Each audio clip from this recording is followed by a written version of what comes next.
Welcome to the 700 Club. After being castigated by the Civil Rights Commission in Colorado, a Christian baker, won a significant victory before the Supreme Court, 7-2 decision.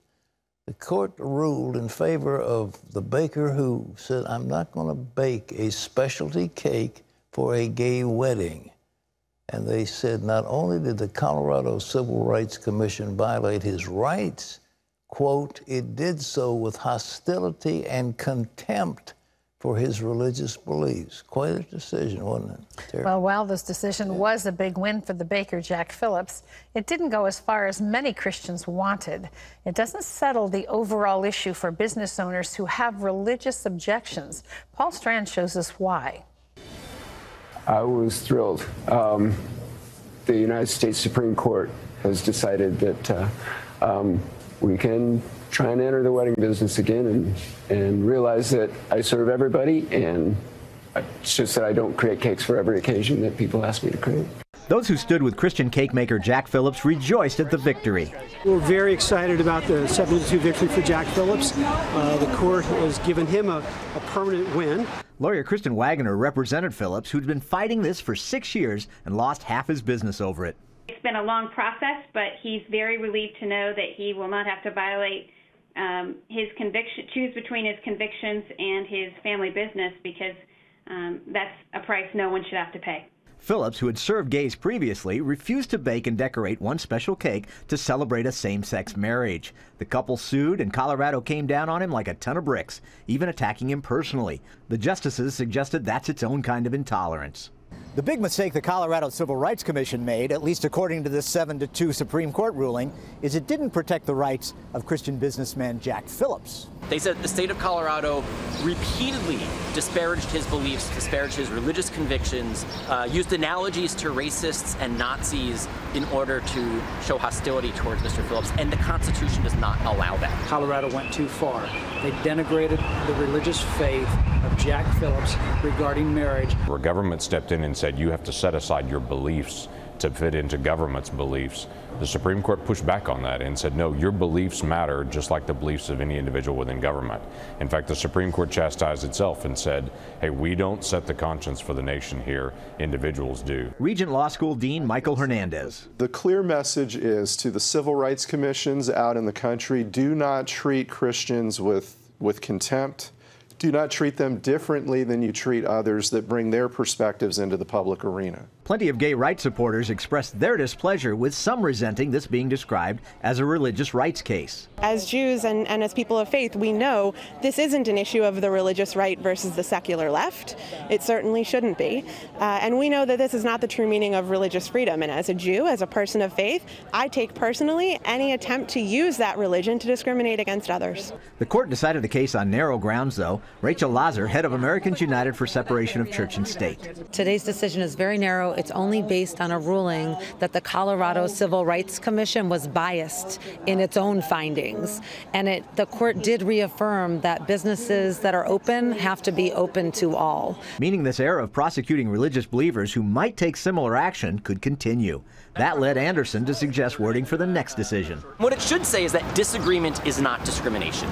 We can disagree about gay marriage without hauling each other into court, without the states punishing people who are simply acting on their belief that marriage unites husband and wife. Ferris added this was a day to celebrate what's been won. And the court said, no, religious people, religious business owners have their rights as well, and tolerance is a two-way street. These days, folks seem to agree that believers have freedom to worship. But as believers shoot back, it matters so much more than just what you do in church. For your religion to be real and meaningful, it has to permeate every part of your life. And that includes your business.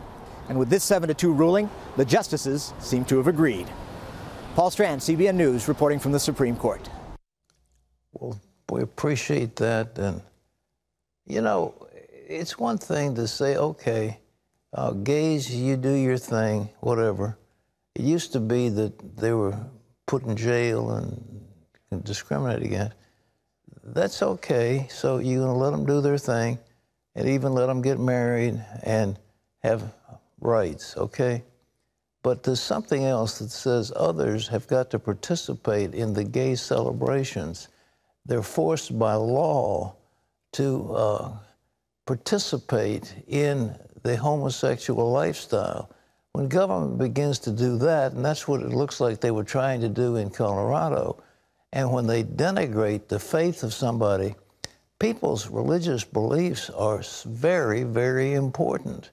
And the fact that some of the religious beliefs might preclude participating in certain activities of those who are non-religious, that doesn't permit the government to do that. You know, the First Amendment was very important, and it said Congress, the United States shall pass no law respecting an establishment of religion or prohibiting the free exercise thereof. So what Colorado was trying to do was to prohibit the free exercise of Jack Phillips' religion. It's a very important case, but it just breaks my heart to think we're going to be fighting this thing for decades to come unless somebody comes down with a ruling that is really on point, that says no, no, no, no, you can't do this to people. But that's not, this case didn't say that.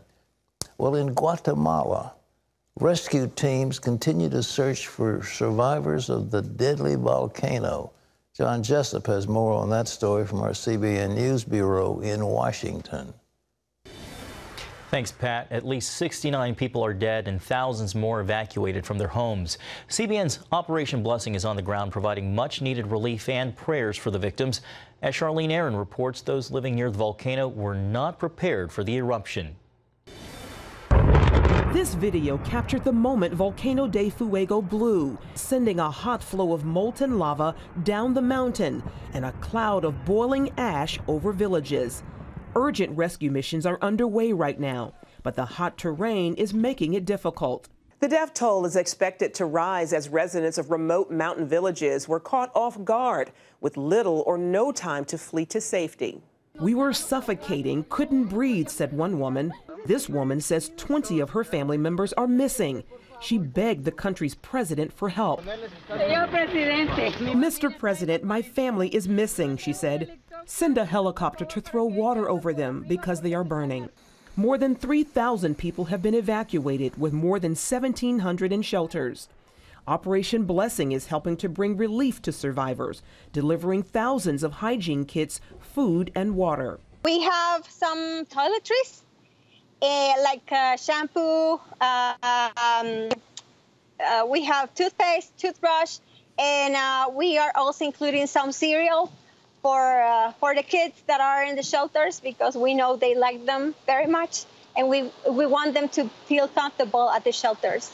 They are also urging people to pray for Guatemala and its people. They should be praying for people to relieve their suffering.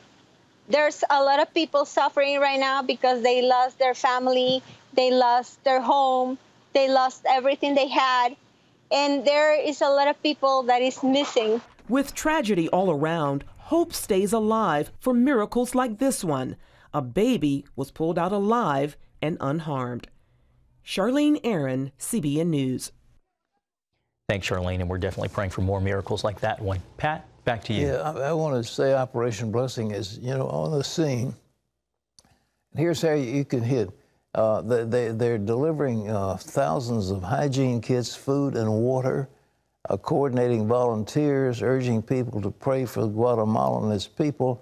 And you can participate if you want to by giving to Operation Blessing International Disaster Relief Fund. And the number is, of course, the CBN number is 1-800-700-7000. Operation Blessing wants to go where people are hurting.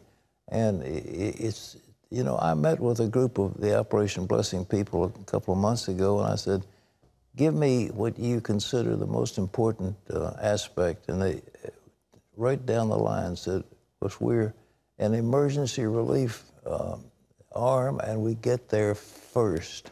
And I think that's what happens. Operation Blessing is on the scene of disasters, whether it's the tsunami out in the Pacific or whether it's Guatemala. They want to help where people are hurting. Well, let's go to something that's not quite as pleasant as relief effort, John. Pat, President Trump has uninvited the Philadelphia Eagles football team from the White House for a visit. It's more fallout over the controversy of some players kneeling in protest during the national anthem. The Super Bowl winning team was set to meet with the president today, but fewer than 10 players plan to show up, the rest backing out because of the president's criticism of players who didn't stand during the anthem. The president also criticized the NFL's new policy allowing players to stay inside during the anthem, tweeting, "Staying in the locker room for the playing of our national anthem is as disrespectful to our country as kneeling." Well, there's good news for some women diagnosed with breast cancer. New research shows chemotherapy may no longer be needed. CBN's health reporter Lori Johnson explains why. The long-awaited study from the New England Journal of Medicine followed nearly 10,000 women for about a decade. It found most women with small tumors whose cancer had not spread to the lymph nodes did just as well with only hormone therapy as patients who received that treatment plus chemotherapy. This is definitely good news. This study is something that we've been waiting for several years to give us some direction on where to go with patients. Chemotherapy, while an effective cancer fighter, often causes serious side effects such as weakened immunity, bone loss, and other problems. There's, of course, the issue with hair loss. There's the issue with nausea and vomiting, the ongoing fatigue, the changes it makes to your day-to-day how you feel. If diagnosed with breast cancer, women should talk to their doctor about a genetic test to find out if they might benefit from just the hormone therapy, bypassing chemo. For more on this report, let's go back to Pat. Laurie's here with me right now. And Laurie, this is an amazing thing for women to not have to go. Chemo is so deadly to people. What does it do to people? It's rough. First of all, it makes you feel terrible. Yeah. Anyone who's gone through chemotherapy knows that. It just wipes you out. You're so tired, and the nausea, and then your hair falls out. You know, a lot of people say the worst part about chemotherapy is your hair falling out. Yeah. We don't realize how important that is to us.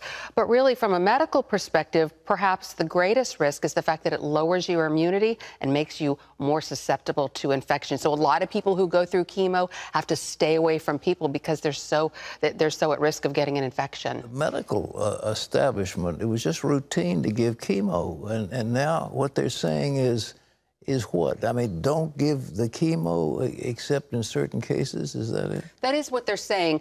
Doctors for years have been giving their patients a test. It's a genetic test, and it tests 21 genes to see how likely you are that your cancer might come back. And then they give you a score. And if you're on the low end of the score, they've known for a long time all you need is the hormone therapy. And if you're on the upper end of the score, we know that you need the hormone therapy and chemo. But it's those middle numbers, and we're talking about 70,000 people. They really weren't sure if you needed the hormone therapy and the chemo, so they did this study, and it's very reliable, and they found out great news. You don't need the chemo, that the hormone therapy is just as good. So this is wonderful news for, as I say, about 70,000 women who are diagnosed with this early stage of breast cancer every year. But I did want to say one caveat.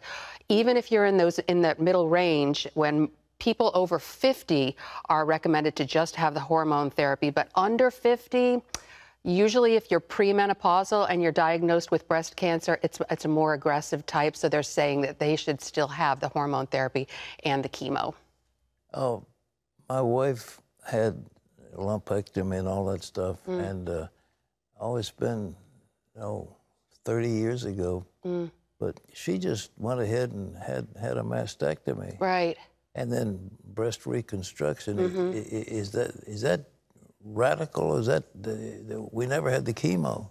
Well, these days they would do the triple whammy. They would do the radiation, chemotherapy, and the surgery. But what we're talking about here in this instance are people who have the early stages of breast cancer. Gotcha. Now, people who have the stages that are later, they would often do the surgery now as well, which brings up the point how important it is to find these cancers early. And the best way to do that is to get that yearly mammogram. And they work, no problem, mammogram. They're very effective. I mean, they're not perfect, of course, but most doctors say get that mammogram every year.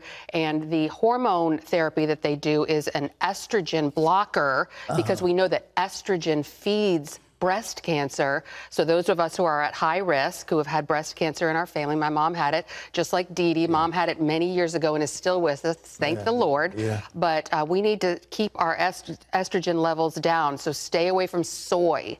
Soy products raise your estrogen, so we need to stay away from that, especially the soybean oil, which is in so many of those processed foods. It's so bad. And then also red meat raises our estrogen level, and subcutaneous fat, belly fat, being overweight, that also raises our estrogen level. So we need to watch that stuff. You got to come back and give us a tutorial on this, because the women want to find out.